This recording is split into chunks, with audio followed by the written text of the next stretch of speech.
Terme au spectacle nauséabond de Dieudonné, mais il n'a pas mis un terme à l'action perfide de Dieudonné lui-même. Il continue à sévir. Et nous avons trop l'habitude de croire que demain sera meilleur sans jamais rester mobilisés. Alors, nous aurions dû être des milliers aujourd'hui, mais beaucoup ont pensé que, d'une certaine manière, le combat ne valait plus la peine d'être mené parce que nous avions déjà gagné. Nous n'avons pas gagné, chers amis. Depuis le mois de septembre 2000, nous subissons les assauts des nouveaux antisémites, de ceux qui en France et en Europe professent la haine des Juifs. Nous avons payé un lourd tribut. Il a été rappelé tout à l'heure avec Ilan Halimi, avec Sébastien Selam, il y a bientôt 2 ans à Toulouse, avec l'assassinat froidement planifié de Jonathan Sandler, de ses 2 enfants, Gabriel et Arié, et de Myriam Monsonego.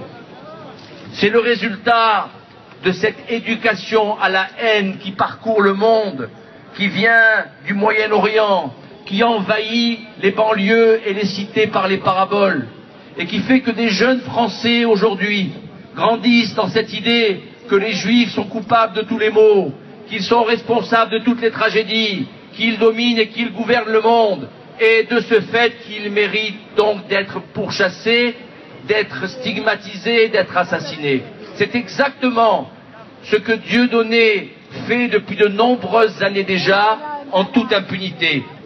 Il a fallu qu'il y ait, d'une certaine manière, ce dérapage de trop à propos de Patrick Cohen et des chambres à gaz pour que la société politique, civile, médiatique prenne conscience que peut-être que trop c'est trop et qu'au-delà des Juifs, c'est la société française qui est en train de se déliter comme à chaque fois. Mes chers amis, nous devons plus que jamais, oui, rester mobilisés, parce que Dieudonné n'est plus un humoriste. Dieudonné est un homme politique. Il anime un courant ouvertement antisioniste en France, dit-il. Il est l'allié objectif de l'extrême gauche la plus radicale, des islamistes les plus radicaux et de l'extrême droite la plus odieuse. Et c'est intéressant de voir comment cette internationale de l'extrémisme se retrouve autour de la haine des Juifs. Dieudonné, c'est l'admirateur de Mahmoud Ahmadinejad, qui prétendait éradiquer l'État d'Israël, le pulvériser avec une bombe atomique qu'il espère toujours que les Iraniens vont construire. Cet homme-là n'a plus le droit au statut d'humoriste, et la liberté d'expression et de caricature qui s'exprime à tous les, qui s'applique à tous les artistes ne peut plus s'appliquer à lui. C'est un homme politique, il doit être jugé comme tel et il doit être sanctionné sévèrement lorsque, comme il le fait à chaque fois, eh bien, il franchit la ligne rouge de la haine des Juifs, de l'apologie de crimes contre l'humanité ou de négationnisme comme il le fait à chaque fois.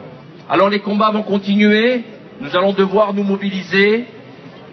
Nous avons constaté que 80% des Français n'approuvaient pas les propos de Dieudonné, mais ils ne sont pas encore aussi convaincus qu'il faut interdire de parole, il faut priver de liberté les ennemis de la liberté, comme le disait Saint-Just au temps de la Révolution, et nous sommes, nous des Républicains, attachés à ces valeurs issues de cette Révolution pour que tous les citoyens puissent vivre libres et égaux. Pour nous, ça n'est pas qu'un slogan, c'est une question véritablement de vie ou de mort ici et dans le monde, mais le peuple juif est debout, le peuple juif est libre, il le restera. Le temps où les Juifs baissaient les yeux, comme l'a dit Serge Starsfeld, est dépassé. Nous sommes prêts à lutter et nous ne laisserons jamais, jamais, plus jamais, personne dire que peut-être il faudrait réouvrir les chambres à gaz.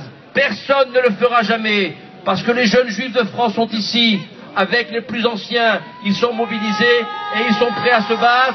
Et c'est ce que nous allons faire, nous allons nous battre pour la gloire d'Israël et du peuple juif, pour la liberté, l'égalité et la fraternité, pour la France que nous aimons et que personne ne nous obligera à quitter contre notre volonté. Merci à tous.